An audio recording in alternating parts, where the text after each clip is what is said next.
Ano ang gumagawa sa Taurus na iba sa lahat ng iba pa? Napansin mo na ba kung paano madalas ang mga taong Taurus ay tahimik sa silid ngunit sa kabila nito, sila ang pinakamatatag?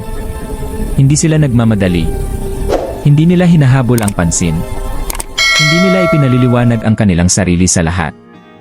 At dahil dito, maraming tao ang ganap na hindi nila nauunawaan. Ngunit paano kung sabihin ko sa iyo na ang Taurus ay iba sa kanilang likas na disenyo? Na ang kanilang katahimikan ay nagtatago ng lakas, ang kanilang pasensya ay nagtatago ng kapangyarihan, at ang kanilang kalmadong kalikasan ay nagtatago ng kalooban na hindi matitinag. Ang Taurus ay hindi gumagalaw ng mabilis, sila ay gumagalaw ng may layunin. Hindi nila madaling ibinibigay ang kanilang puso, ngunit kapag ginawa nila, ito ay totoo, malalim, at pamatagalan. At kapag sinusubok sila ng buhay, ang Taurus ay hindi nagkakagulo, sila ay nagtatagal. Kung ikaw ay isang Taurus, ang mensaheng ito ay hindi ka natagpuan ng aksidente. Sa pagtatapos ng video na ito, mauunawaan mo na kung bakit hindi ka kailanman nilikha upang maging tulad ng iba. Dahil ang Taurus ay ginawa upang magtagal. Maligayang pagdating. Kung pinapanood mo ito, malaki ang posibilidad na ikaw ay isang Taurus o isang tao na may malalim na koneksyon sa isang Taurus sa iyong buhay. At ang mensaheng ito ay ginawa upang pahinain ka ng kaunti at direktang kausapin ang iyong puso. Ang astrology ay hindi tungkol sa paghula ng hinaharap o pagsisiksik sa mga tao sa mga kahon. Ito ay tungkol sa pag-unawa sa enerhiya, ang tahimik na puwersa na humuhubog sa kung paano tayo magmahal, paano tayo magtatagal, at paano tayo mabubuhay sa pinakamahirap na sandali ng buhay. At pagdating sa tibay, katatagan, at panloob na lakas, namumukod tangi ang Taurus. Ang Taurus ay pinamumunuan ng konsistensya, hindi kaguluhan. Habang ang iba ay nagmamadali upang patunayan ang kanilang sarili. Ang Taurus ay abala sa pagtatayo ng matibay na pundasyon sa ilalim ng ibabaw. Ito ang dahilan kung bakit madalas na pakiramdam ng Taurus ay hindi nakikita, hindi pinapahalagahan, o hindi nauunawaan. Ang kanilang paglago ay hindi maingay, ngunit ito ay nagtatagal. Sa mga relasyon, ang Taurus ay nagmamahal ng taos puso. Sa buhay, sila ay kumikilos ng may layunin. At sa mahihirap na panahon, nananatili silang matatag kahit na ang lahat sa paligid nila ay tila hindi tiyak. Ito ay hindi kahinaan. Ito ay tahimik na kapangyarihan. Sa video na ito, tuklasin natin kung ano talaga ang gumagawa sa Taurus na iba sa lahat ng iba pa, hindi ang mga stereotype, hindi ang panlabas na katangian, kundi ang malalim na emosyonal at espiritual na kalidad na humuhubog sa kanilang pagkatao. Kung naramdaman mo na ang iyong paglalakbay ay mas mabagal, mas mabigat, o mas nag-iisa kaysa sa iba, manatili ka sa akin. Ang iyong malalaman na yon ay maaaring sa wakas ay ipaliwanag kung bakit. Isa sa mga pinakamaling pagkakaunawa tungkol sa Taurus ay ang kanilang relasyon sa oras. Ang Taurus ay hindi kailanman nagmamadali at ito ang nagpapakaba sa mundo. Sa isang lipunan na ipinagdiriwang ang bilis, mabilis na resulta, at agarang tagumpay, ang Taurus ay gumagalaw ng kakaiba. Mas mabagal. Mas kalmado. Mas may layunin. Ngunit ito ay hindi katamaran. Ito ay karunungan. Nauunawaan ng Taurus ang isang bagay na hindi naiintindihan ng marami, ang mga bagay na minamadali ay bihirang tumagal. Habang ang iba ay tumatalon mula sa isang bagay patungo sa iba pa, ang Taurus ay nananatili. Sila ay nagmamasid. Sila ay naghihintay. Sila ay tahimik na nagtatayo, hakbang-hakbang, kahit walang nakakakita. Ito ang dahilan kung bakit madalas na pakiramdam ng Taurus ay pinapabagal sila ng buhay, ngunit sa katotohanan, hinahanda sila ng buhay. Ang Taurus ay hindi hinahabol ang mga sandali. Sila ay lumilikha ng pundasyon. Hindi sila nagpapanik kapag mabagal ang progreso. Pinagkakatiwalaan nila ang proseso, kahit na masakit ang proseso. May mga pagkakataon na tinitingnan ng Taurus ang paligid at nagtatanong kung bakit tila nauuna ang lahat ng iba. Bakit mas mabilis ang tagumpay ng iba, mas mabilis silang kumikilos, mas maagang nagdiriwang. At sa mga sandaling iyon, maaaring sumulpot ang pag-aalinlangan. Ngunit ang hindi pa nakikita ng Taurus ay marami sa mga mabilisang tagumpay na iyon ay lilipas, habang ang itinatayo ng Taurus ay mananatili. Ang oras ay kaagapay ng Taurus, hindi kalaban. Ang kanilang paglalakbay ay idinisenyo para sa pangmatagalan, hindi sa mga shortcut. At kapag dumating na ang Taurus, darating sila ng may katatagan, kumpiyansa, at may bagay na walang makakakuha sa kanila. Hindi ka huli. hindi ka naiiwan. Nasa eksaktong lugar ka kung saan ka dapat naroroon. Sa unang tingin, ang Taurus ay tila kalmado, matatag, at may kontrol sa emosyon. Ngunit ang karamihan sa mga tao ay hindi kailanman napapansin kung gaano kalalim ang dinadala ng Taurus sa loob. Ang kanilang katahimikan ay hindi kawalan, ito ay pagkontrol. Ang Taurus ay nakararamdam ng malalim, ngunit pinipili nilang hindi ipakita ang bawat emosyon sa mundo. Kapag naging mabigat ang buhay, ang Taurus ay hindi gumuho ng malakas. Sila ay nag-internalize. Sila ay nagpoproseso sa katahimikan. Patuloy silang naglalakad kahit napagod na ang kanilang puso at nanghihina ang kanilang espiritu. Ito ang dahilan kung bakit madalas na ang Taurus ang pinagtataguan ng iba sa mahihirap na panahon dahil nananatili silang matatag kapag ang lahat ng iba pa ay tila hindi matatag. Ang Taurus ay may kamangha-manghang kakayahang tumanggap ng emosyonal na presyon. Ang sakit, pagkadismaya, at pagkawala ay hindi madaling ibagsak sila sa kanilang sentro. Maaaring sila ay umatras, maging tahimik, o humila pabalik, ngunit sa loob, pinapalakas nila ang kanilang mga ugat. Ang tila pag-urong ay sa katunayan ay pangangalaga sa sarili. Gayunpaman, ang lakas na ito ay may kapalit. Madalas na dinadala ng Taurus ang sakit ng mas matagal kaysa sa nararapat. Madali silang magpatawad, masyadong nagtitiis, at nananatili sa mga sitwasyon na nagpapahina sa kanila dahil naniniwala sila sa pagtitiis. Naniniwala sila na kung mananatili lang sila ng kaunti pa, mag-improve ang mga bagay. Ngunit huwag magkamali, ang Taurus ay hindi mahina. Ang kanilang emosyonal na lakas ay tahimik, kontrolado, at malalim na matatag.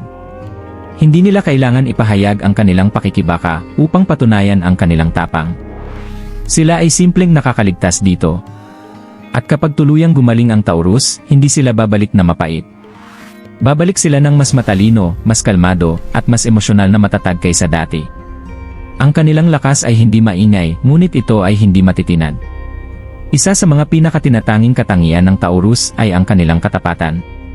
Kapag pinili ng isang Taurus ang isang tao, maging sa pag-ibig, pagkakaibigan, o pamilya, bihira itong mabago. Ang katapatan na ito ay hindi bulag, ito ay sinadya, nakaugat sa pagmamasid, tiwala, at emosyonal na pamumuhunan. Kapag ibinigay ng Taurus ang kanilang puso, ibinibigay nila ito ng buo. Ang Taurus ay hindi nagmamadaling lumapit sa pagkakabit. Sila ay sumusukat, sumusubok, at tahimik na nagmamasid. Ngunit kapag sila ay nakapagpasya, nananatili silang matatag sa gitna ng mga tagumpay at kabiguan ng buhay. Ang kanilang katapatan ay parang apoy na dahan-dahang naglalagablab, tuloy-tuloy, maaasahan, at pamatagalan. Hindi tulad ng panandaliang koneksyon, ang ugnayan sa isang Taurus ay tumatagal. Ngunit kasama ng katapatan na ito ang kahinaan. Kapag nadaya, lubos itong nararamdaman ng Taurus, madalas higit pa sa ipinapakita nila. Maaaring masubok ang kanilang pasensya, ngunit nananatiling buo ang kanilang pangunahing pagpapahalaga. Maaaring umatras o mag-urong, ngunit ang sakit ay nag-iwan ng pangmatagalang tatak. Ang nagpapaka-espesyal sa Taurus ay hindi lamang ang tindi ng kanilang katapatan, kundi ang kadalisayan nito. Hindi nila basta ibinibigay ang kanilang puso, at kapag ginawa nila, ito ay hindi para sa kaginhawaan o benepisyo. Ito ay pagpili ng lalim, integridad, at tunay na malasakit. Para sa mga pinalad na makamit ang tiwala ng isang Taurus, ito ay isang regalo. Para sa mga sumira nito, ang pagkawala ay permanente. Ang Taurus ay nagmamahal ng maingat, nakatayo ng matatag, at tahimik na nagtatanggol, at ito ang dahilan kung bakit sila ay iba sa lahat ng iba pa. Ang Taurus ay isa sa mga pinakamaling na intindihang tanda ng zodiac. Marami ang nakikita sila bilang matigas ang ulo, mabagal, o walang ambisyon. May ilan na iniisip na ang kanilang tahimik na kalikasan ay nangangahulugang sila ay walang pakialam o hindi interesado. Ngunit ang katotohanan ay mas malalim kaysa rito. Ang Taurus ay hindi matigas ang ulo ng walang dahilan. Ang tinatawag na katigasan nila ay sa katunayan ay respeto sa sarili at kakayahang magpasya. Alam nila ang kanilang halaga, ang kanilang mga hangganan, at ang kanilang mga pagpapahalaga. Hindi nila binabago ang kanilang sarili para lamang umayon sa inaasahan ng iba. Ang kanilang mga desisyon ay maingat, hindi padalos-dalos. At ang kanilang katahimikan, ito ay hindi kawalan. Ito ay pagmamasid, pasensya, at emosyonal na talino. Mas marami silang nakikinig kaysa nagsasalita. Sinusukat nila ang bawat salita, bawat kilos, at bawat kahihinatnan bago kumilos. Dahil dito, maraming tao ang nagkakamaling husgahan sila. Nakikita lamang nila ang panlabas, ang kalmadong anyo, ang matatag na ritmo, at hindi napapansin ang lalim sa loob. Hindi kailangan ng Taurus na ipaliwanag ang kanilang sarili upang patunayan ang kanilang lakas. Alam nila kung sino sila at iyon ay sapat na. Maaaring ang mundo ay nagmamadali, nagkakamali sa pag-intindi, o humuhusga, ngunit ang Taurus ay patuloy na tahimik, matatag, at may layunin.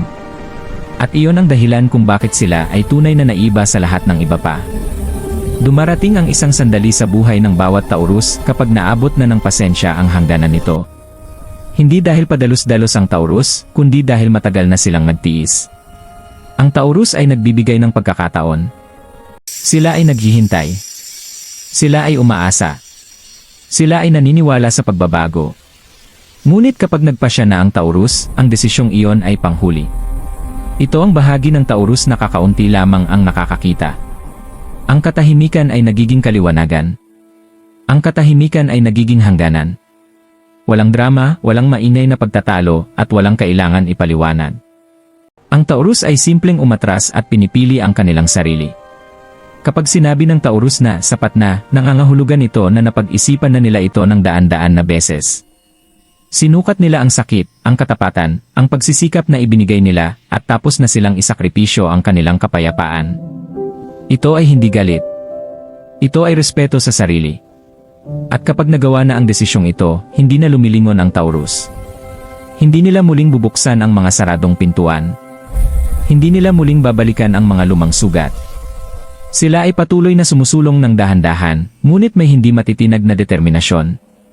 Ang sandaling ito ay nagbabago ng lahat.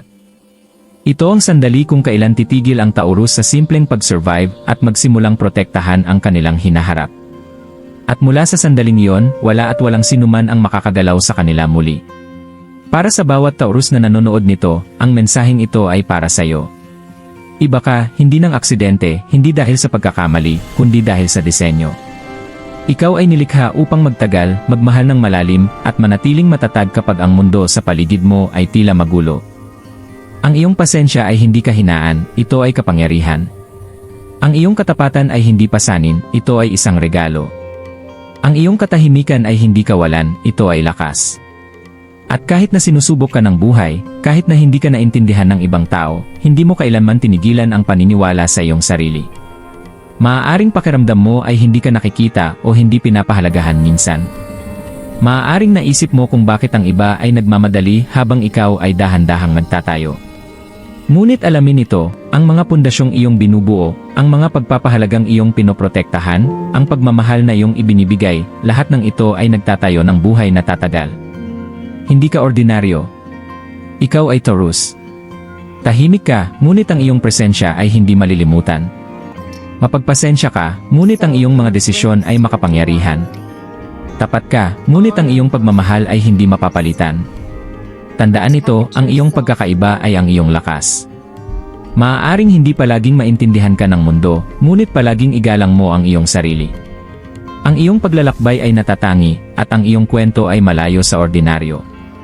Bilang isang Taurus, taglay mo ang tahimik na kapangyarihan na madalas hindi napapansin ng mundo. Ang iyong pasensya, katapatan, at matatag na kalikasan, ito ay hindi kahinaan, ito ang iyong pinakamalaking lakas. Tandaan, ang mabagal at maingat na hakbang ay lumilikha ng buhay na tatagal. Iba ka, at ang pagkakaibang iyon ang nagpapaka-espesyal sa iyo. Maglaan ng sandali ngayon upang igalang ang iyong sarili. Pahalagahan ang iyong paglalakbay, ang iyong paglago, at bawat hamon na iyong napagtagumpayan. Hindi mo kailangan ng pagkilala mula sa iba, ang iyong landas ay iyo, at ito ay mahalaga. Kung ang mensaheng ito ay tumagos sa iyong puso, ipakita ang iyong Taurus na pagmamalaki. Magkomento ng Taurus sa ibaba upang ipaalam sa mundo kung sino ka talaga. I-like, i-share, at mag-subscribe kung nais mo ng higit pang mga pananaw na nagpapahalaga sa iyong natatanging paglalakbay. Huwag kailanman kalimutan, hindi ka nilikha upang maging tulad ng lahat ng iba pa. Ikaw ay Taurus, malakas, tapat, at hindi malilimutan.